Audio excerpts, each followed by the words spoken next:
Doctor APJ Abdul Kalam का नाम जब भी हम सुनते हैं, जब भी उनका नाम हमारे जहन में आता है तो हमारे अंदर सपने को पूरा करने के लिए एक नई एनर्जी आ जाती है। वैसे तो कलाम सर का संपूर्ण जीवन ही देश के सभी स्टूडेंट और देशवासियों के लिए प्रेरणा का एक स्रोत है। तो आइए जानते हैं डॉक्टर एपीजे अब्दुल कलाम जी के जीवन चरित्र की कुछ प्रेरणादायक बातें। दोस्तों स्वागत है आप सभी का द वीडप्लेक्स यूट्यूब चैनल पर। रिक्वेस्ट करता हूँ कि इस वीडियो को हो सके तो पूरा देखना। I strongly recommend you all, strongly recommend you, इतना स्ट्रांगली मैंने कभी अपनी लाइफ में किसी के लिए रिकमेंड नहीं किया। Doctor APJ Abdul Kalam students के लिए उनसे बड़ी इंस्पिरेशन इस पूरी दुनिया में कोई नहीं है। स्टूडेंट्स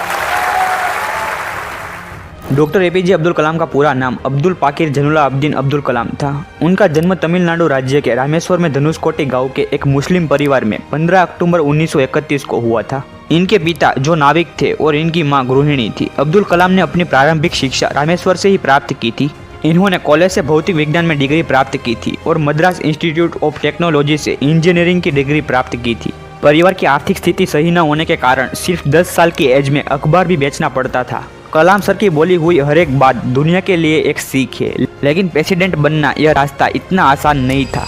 इन्हें कई सारी मुश्किलों का सामना भी करना पड़ा था, लेकिन इन मुश्किलों से उन्होंने हार नहीं मानी। परिवार में 4 भाई, इनके मदर, फादर और बहन थी। उनमें से वो सबसे छोटे थे। अब्दुल कलाम ने अखबार बेचना काम बहुत ही सोच समझकर चुना था, क्योंकि इनको नॉलेज गेन करने का बहुत ही ज़्यादा शौक था। इसलिए कोई भी अखबार बेचने से पहले वो अखबार को पूरी तरीके से पढ़ लेते थे। एक गरीब मुस्लिम परिवार से होने की वजह से इन्हें कई सारी डिफिकल्टीज का सामना भी करना पड़ता था। जब वो 5वीं कक्षा में थे तब वे इनके बेस्ट फ्रेंड रामनदा शास्त्री ब्राह्मण के साथ स्कूल में पहली बेंच पर बैठते थे। और एक दिन इनके स्कूल में एक नए टीचर आए और इस टीचर को ब्राह्मण लड़के को किसी मुस्लिम के साथ बैठना पसंद नहीं आया। इसलिए इस टीचर ने कलाम सर को क्लास की लास्ट बेंच पर बैठा दिया। इसलिए वो कहते the best brains of the nation might be found on the last benches of the classroom. और ऐसे कई सारे लेसन्स जो कलाम सर आने वाली पीढ़ी के लिए छोड़कर गए हैं। इमेजिन करो कि एक ऐसे इंसान जिनके पास इतना वेल्थ और नॉलेज था कि अगर आप इस लेसन्स को भूलोगे तो आप अपनी ज़िंदगी में कितने पीछे जा सकते हो। कलाम सर ने लास्ट बेंच पर बैठकर अपना एक गोल बनाया था, फाइटर पायलट बनने का। और एक गोल बना था इनके गुरु की वजह से। एक दिन इनके टीचर मिस्टर शिवा सुब्रमण्यम उनकी कक्षा को चिड़िया कैसे उड़ती है वो सिखा रहे थे, लेकिन 25 मिनट समझाने के बाद भी किसी को भी कुछ भी समझ में नहीं आ रहा था। इस वक्त इस टीचर ने एक सिंपल सा सॉल्यूशन निकाला। अगर थियोरिकली किसी को समझ में ना आए तो उन्हें प्रैक्टिकली दिखाना पड़ेगा। और एक दिन स्कूल की छुट्टी होने के बाद ये टीचर सारे बच्चे को पास के एक समुद्र किनारे ले गए और वहां पर उड़ते हुए पंछियों के लाइव डेमो भी बताया। इस टीचर ने बच्चों को चिड़िया की टेल की पोजीशन से लेकर पंखों के शेप तक सब कुछ समझाया। इस वक्त चिड़िया की वो उड़ान कलाम जी के दिमाग में बैठ गई थी। इस वक्त कलाम सर ने ये तय कर लिया था कि मैं बड़े होकर फाइटर पायलट बनने का गोल हासिल करूंगा, क्योंकि इनका एक सूत्र था, छोटा लक्ष्य अपराध है, इसलिए बड़ा लक्ष्य रखो। लेकिन आगे चलकर ऐसा हुआ कि सपना पूरा करने के लिए वो पूरी तरीके से हार गए। इनके बाद 1955 में इन्होंने मद्रास इंस्टीट्यूट ऑफ टेक्नोलॉजी से एरोस्मिथ इंजीनियरिंग फील्ड में एडमिशन लिया और इस इंस्टीट्यूट में इन्हें अटैक एयरक्राफ्ट बनाने का प्रोजेक्ट मिला था। लेकिन सबमिशन के दिन अपना प्रोजेक्ट सबमिट किया तो प्रोफेसर ने इनका यह प्रोजेक्ट पसंद नहीं आया। फिर प्रोफेसर ने कलाम सर को नया प्रोजेक्ट बनाने के लिए कहा।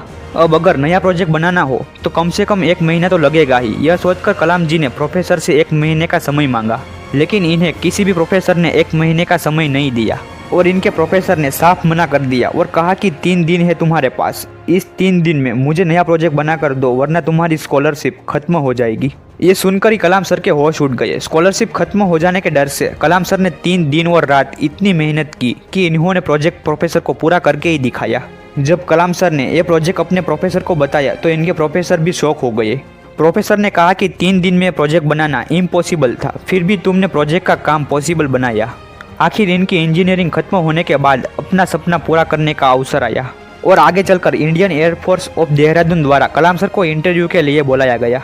यह इंटरव्यू इतना भारी था कि इनमें 25 लोगों में से सिर्फ 8 लोगों को ही चुना गया था। इस समय अब्दुल कलाम का 9वां स्थान प्राप्त हुआ था और इस वक्त भी कलाम सर का यह सपना ही रह गया था।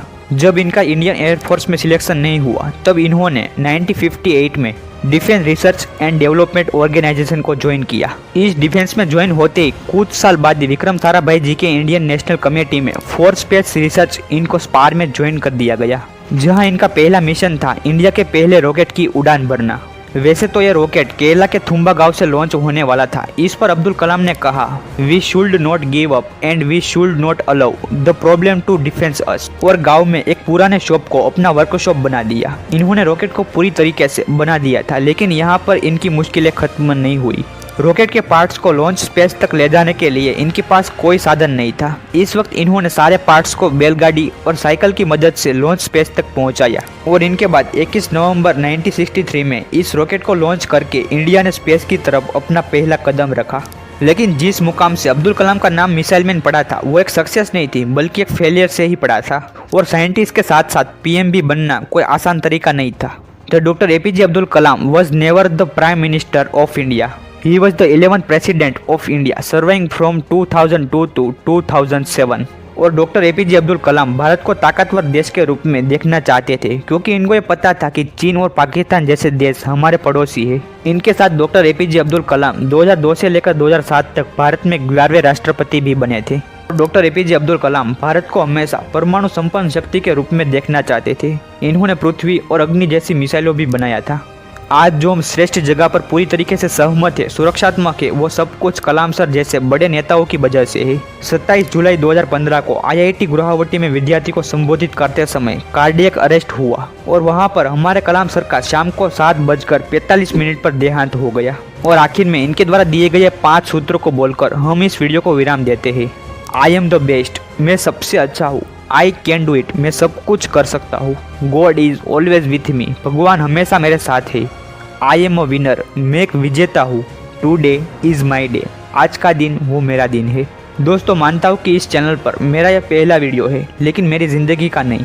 मैं ज़्यादा कुछ नहीं कहूँगा, बस ये वीडियो अच्छा लगा तो प्लीज़ एक लाइक ज़रूर कर दीजिए। और अगर इस वीडियो में मेरे से थोड़ी सी भी गलती हुई हो तो प्लीज़ माफ़ करना। अगले वीडियो में फिर मिलते हैं कुछ नए टॉपिक के साथ। तब तक के लिए सब्र करो, शुक्र करो और ज़िंदगी में आगे बढ़ो। जय हिंद, जय Bharat. Thank you so much.